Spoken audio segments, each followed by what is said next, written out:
সবাই একসাথে ব্যাট নিয়ে বাউন্ডারি লাইনে দাঁড়ালো, বিজয় আউট হয়েও সবার সামনে হাসতে হাসতে এলো।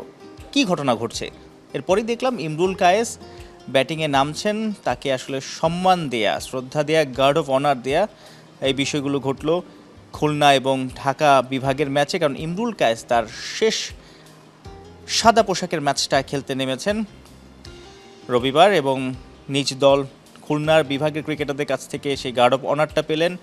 প্রতিপক্ষ ঢাকা বিভাগের ক্রিকেটাররাও তাকে আসলে গার্ড অফ অনার দেওয়া, সম্মান দেয়া, বিদায় বলে দিয়েছেন, টেস্ট ক্রিকেট আর খেলবেন না।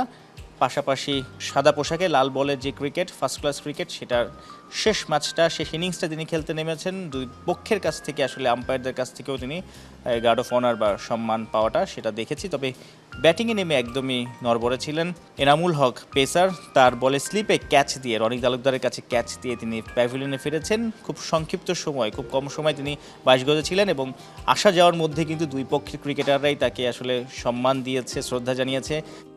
আম্পায়াররাও আমরা দেখেছি যে টুপি খুলে সম্মানটা দেখিয়েছে। ইমরুল কায়েস বাংলাদেশের পক্ষে টেস্ট ক্রিকেটে 39 বার প্রতিনিধিত্ব করেছেন, 1797 রান, 3টা সেঞ্চুরি, সিগনিফিক্যান্ট বলা যায় 150, 150 করেছিলেন খুলনাতে 2015 সালে পাকিস্তানের বিপক্ষে।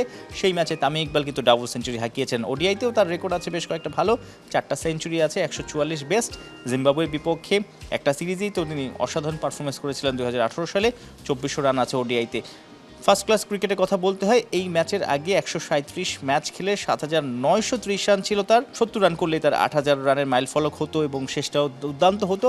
সেই জায়গাটাতে তিনি এই শেষ ফার্স্ট ক্লাস ম্যাচে 16 এবং 1 রান 2 ইনিংসে আসলে ফ্লপ মেরে ক্যারিয়ারটা শেষ করতে হলো।